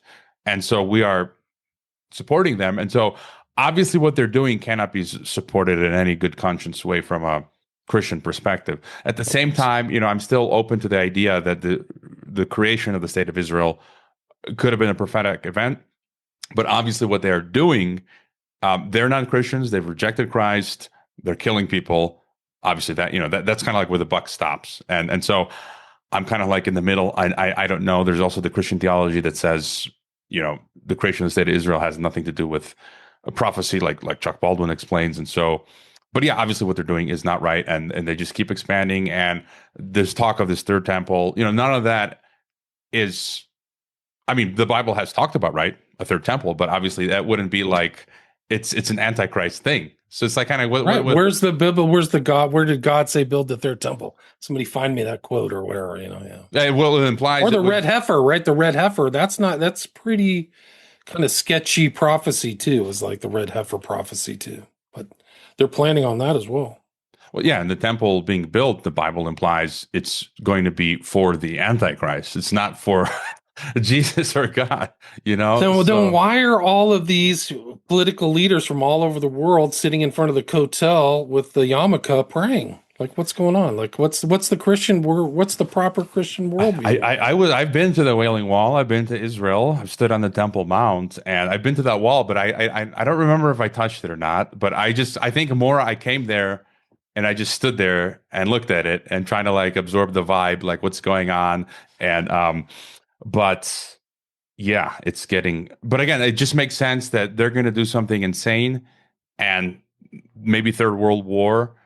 And that's going to be used as the pretext is to say, look at these Jews and Christians and Muslims. They're insane. We got to get rid of them. And here comes, here's your new age world, green religion, right. Universalist, Baha'i, all this stuff we've been talking about the past hour or two. And just any thought on where do you see this new world religion? Do you see it everywhere? I wanted to ask, even the Pepe the Frog meme, I realized recently, like, I used to share some stuff because it was funny, but in your book you talk about how if the frog, Crowley used the frog, frog. Right, as to how do you say, like to disparage Christ. And again, it's these, we were talking about these. There's this this strange undercurrent of occultism and Nazism and alternative media today, and the frog apparently is this occult symbol. So I kind of like stopped having anything to do with Pepe the Frog, because again, I see that related to this occult stuff. So just the thoughts on that, and where you see the whole new age world religion at today. Well, the Christians are holding back a paradise, right? So the Christians have to go. So they're the one, I mean, according to Barbara Marx Hubbard, right? A fourth of the world has to go, and our paradise is somewhere else. So I think that Crowley fits directly into the New World Order. That's, most people maybe at a first glance would never put his ideas and his religion together with the New World Order, but I think that they're included with these other people, Blavatsky, Lucis Trust, but they all kind of overlap in the same kind of occult hierarchy. And I'm learning more about the Rockefeller brothers and how dark they are, and the foundation. I mean, it's interesting because they built the UN and the World Trade Center at the same time, same family. But I think that we are entering this kind of time of tribulation or troubles. I'm not a one of these people who believes like people are going to be rescued from the tribulation or whatever. So these are definitely interesting times. I don't know, like the weird frog thing. Wasn't there something in the Bible? Something comes to mind, like in the Bible. Wasn't like in the Revelation, the frogs were sent out, or some being like frogs, to trick the entire world into Armageddon or something like that? Yeah, like it was like a false spirit, like the frogs came out. There was something involved in like end times revelation involving frogs, which is kind of a disturbing thing when you talk about Pepe or something like that. Yeah, but even recently, like I read something definitive on in current occult literature. Again, the frog is a symbol that is anti Christian. I didn't know that. I guess one of my final questions you write in your book towards the end, you talk about the New World Order. You write, supranational institutions and agreements will assure the aggregation of greater wealth into fewer hands, forming a new serf world, a prison planet. And that's what I focus on a lot. We're seeing talk of integrating Canada, USA, Mexico, Greenland. That's the old 1939 Atlantic Union project of these same British occult globalists that are in these same circles with Crowley. And how close do you see us to their purported endgame of world? It seems like they're putting it together. I mean, isn't it interesting that Trump, this kind of like guy who's going to change everything, is trying to like put things together, fused for these last 10 kingdoms at world's end, as the Bible, states at Revelation. So I think it's crazy. And I think we've just seen this former, in really almost one or two generations. Like my dad could buy a house, a car, and pay off his student loans in like 3 or 4 years. So we've seen the complete evisceration, and I would call enslavement. I'm happy to say the average American is enslaved if like 50% cannot afford a $500 bill and are constantly in debt.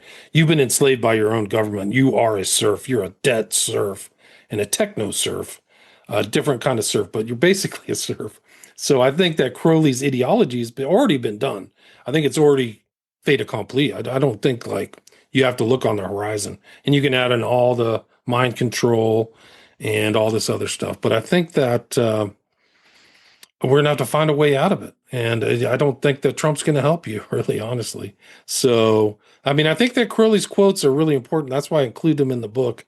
And like one of the quotes I repeat all the time is this outlook I think these guys have. Bush seniors called us useless eaters. We know that. This is a Crowley quote. We should have no compunction in utilizing the natural qualities of the bulk of mankind. We do not insist on trying to train sheep to hunt foxes or lecture on history. We look after their physical well-being and enjoy their wool and mutton. In this way, we shall have a contented class of slaves who accept the conditions of existence as they really are and enjoy life with the quiet wisdom of the cattle. People have all adapted to this mentality. They've accepted no health care, criminality, no not having a house, being in debt constantly. They've turned you into maybe a semi-contented class of slaves, and I think Crowley would approve. So I think we're there. Yeah, we are there in the neo-feudalism. Again, it seems like the end game, and I'm just shocked. I see it everywhere. I talk about the real estate. I talk about it constantly with people in real life. It's the same here in Mexico and in Croatia and the United States. Like housing tripled in the last decade. Like if I hadn't bought my house, I would not be able to own a home anymore, and probably for most people. And I think it's deliberate. It's intentional. And the wages have stayed the same. Like, how is this an accident? It's not accidental that globally, like I go back to the US or here in Mexico, if I go back to where I used to work, it's the same wage 10 years ago, but the houses are 3 times the price. And food is at least double, and energy. Like, how is that not intentional? It's intentional. There's no question about it. The other kicker is that your rulers are taking your tax money that you've, sweated and, had tears over, and offshoring it globally to their own hidden accounts. Almost all of them are doing it, at least in the United States. And nothing's happening yet. There's been no arrest about that. I mean, they're trying to give people a little bit of freedom or some kind of idea like something's happening because they got some criminals out of here who are illegal. That's nothing. There's 50 or 100,000 people who've stolen hundreds and hundreds of billions of dollars from the treasury or from the people here that haven't been addressed yet. I mean, it's incredible. It's off the charts. I do have to ask, for writing a book like yours, you have quite the strong stomach for being able to research this madness. Has it affected you? How are you able to? For sure. I don't think there's any doubt. I think it's faith. I think I was called to do this type of work, and I was prepped for it because I went through people don't know my authentic real history. I haven't really divulged it, but I worked on the death of Vince Foster when I was in 96. So people ask me these things. A lot of people, I've seen a lot of people die. And I've been very blessed and fortunate to make it this far. So I've accomplished a lot with the help of God. No question. Well, keep on trucking. Any final thought for us, or let us know where the best places to find you and all that? I have so many shows on Crowley and things like that, and the Children of the Beast. You can read the books. They're all available on Amazon. If you like signed copies, you can go to William Ramsey Investigates. I've had a bunch of different guests. I've had a couple of your recent guests who were great. And you got to be careful, and I think a lot of the Christian leaders, not all, but they've been compromised and their discernment isn't that as good as I'd like it to be. And they're kind of into dark times. These are dark times. There's tons of lies. There's so many black propagandists out there lying about everything. The U.S. literally invaded Russia. They call it a proxy war. It's totally fake. You should be really concerned about the non-declaration of war when you're at war with Russia. It's a pseudo proxy war. So wake up. And I think we're already in World War III. So, I think that if you're walking around hey, we might get there, we're there. There's tons of people moving around. North Koreans were fighting at the front 7,000 miles away. Chinese also. Chinese too. So like, and then if you know history, like I know a lot about history. These things, they don't happen right away. The anger builds up and pressure builds up. World War I builds up. World War II is the same thing. These slaughters didn't have, like the invasion of Russia, there were abuses that happened 2 or 3 years in advance that made people more and more angry. We're at that kind of pressure cooker point. Everybody's angry. Hindus are angry with, I mean, India's angry with Pakistan. The Middle East is another fireball. The US people are angry. And Russians are never going to get over getting invaded again. And every time they got invaded, they won. So we invaded them. They're going to look at Americans with contempt. I mean, I'm sorry, but like, you're not getting the right information.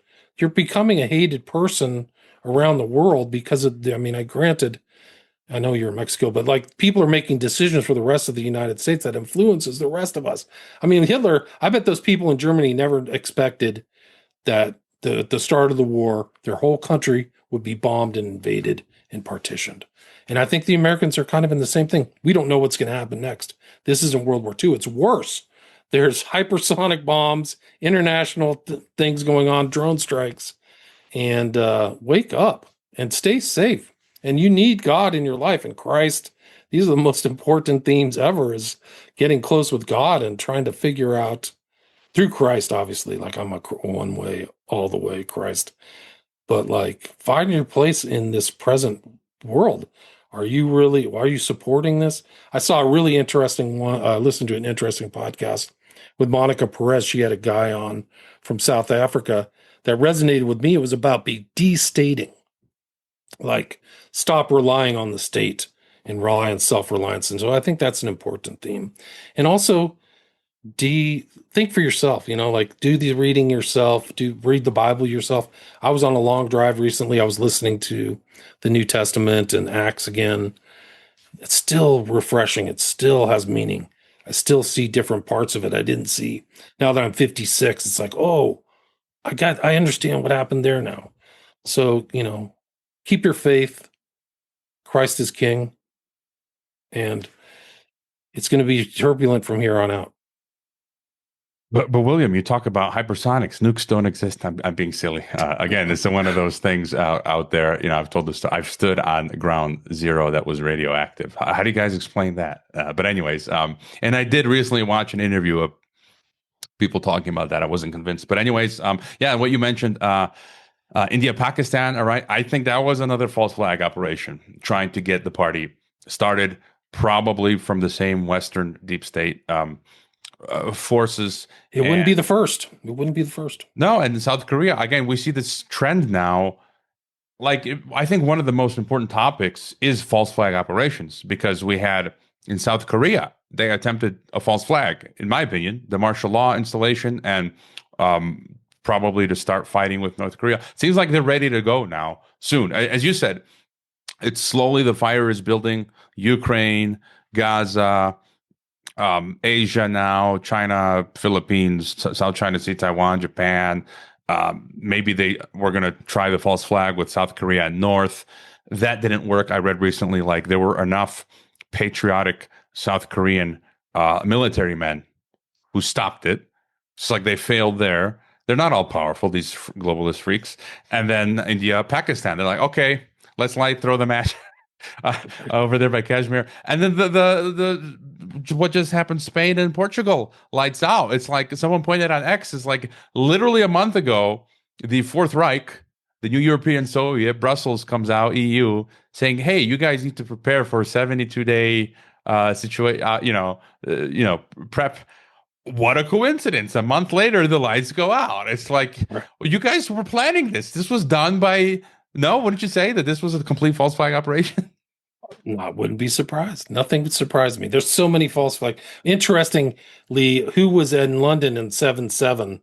Do you know what state leader was there? Benjamin Netanyahu. He literally reported from that. 10/7 is totally fake, by the way, guys. It's proven. It's not me. People think like I come up with it myself. I get information from guys who read the Israeli media. They're the ones saying it's fake. Like these Jews, I don't know, they must be anti-Semites or something. But false flags are almost kind of the rule, sad to say. Like they're a rule in at least 20th century history. Yeah, I mean, if you look at I looked at this years ago, but yeah, it's clear that it was a fault. Because again, you go back to the London, it was that same day. I remember in July of 2005, I was at a U2 conference in concert in Milan, Italy, as well as Rome, and I remember Bono. He is a globalist, yeah, I know, okay, but he was saying actually that I'm remembering now. I got my news from Bono. I hadn't even know it occurred. And it was like right after the July 7th. I have to check the dates on when the conference took place. And Bono says something about London. I'm like, what happened? I don't know. And again, but you read, there's books on this that look at it from an academic perspective. They were running, it's just like 9/11. The British authorities, local police were running simulations of attacks on like the trains.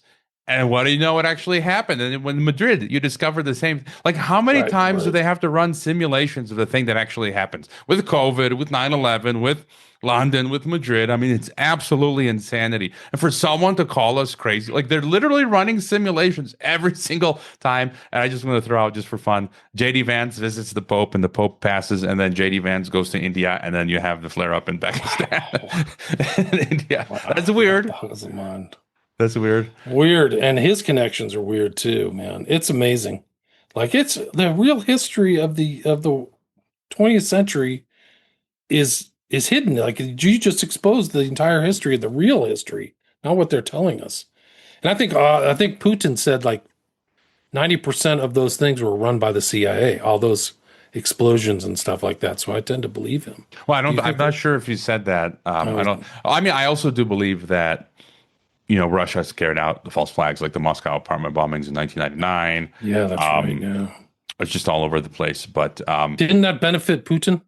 Yeah. It was like the Russian version of 9/11 and global war on terror, where he can go into Chechnya, shore up the Russian security state, and all that. I don't know. I am trying to think of China. I don't know enough. I think this is the thing is the West seems to be the core node or headquarters of the globalist empire, and so they're more advanced and I think more powerful than the East, obviously, and so they're able to in higher quantity carry out these types of events. But the Japanese did it during World War II in Manchuria, where they dressed up as was it Chinese and attacked the railway station, which was used as a pretext for Japan to take. Right. And so Hitler did the same thing. Do you know that Hitler had his own favorite guy? His name was like. Now look up Now Jocks. He had his own false flag specialist. So he would do it on the Eastern Front and the Western Front. Bodies and all this stuff. I'm only familiar with obviously the Reichstag in 33 and then 1939, the Gleiwitz incident where they blamed they dressed up Germans as Polish soldiers and attacked their own radio. Excellent. Yeah, your grasp of history is superb. There was another one that happened before they invaded Belgium, is my understanding. There was another false flag, the same guy, but they all these leaders have like a black actor or something like that who carries out all these. Oh, I'm sure. I mean, even in Mexico, the Tlatelolco, 1968, where Mexican authorities fired on the Mexican youth protesters, and they said that they were shot at first, but it was probably their false flag operator shooting at the Mexican authorities, who could then use that as pretext to massacre Mexicans. And that was the president at the time was a CIA agent. So it's just absolutely never ending. This is like the post. We're now entering like the after hours of our podcast. But anyways, finally, thank you for coming on. First time in Politics and Empire, William. All your links are in the description. I urge people to check out your books and follow you on X and subscribe to William Ramsey Investigates on Apple, on Spotify. Thank you, William. Thank you. God bless. Thanks for having me.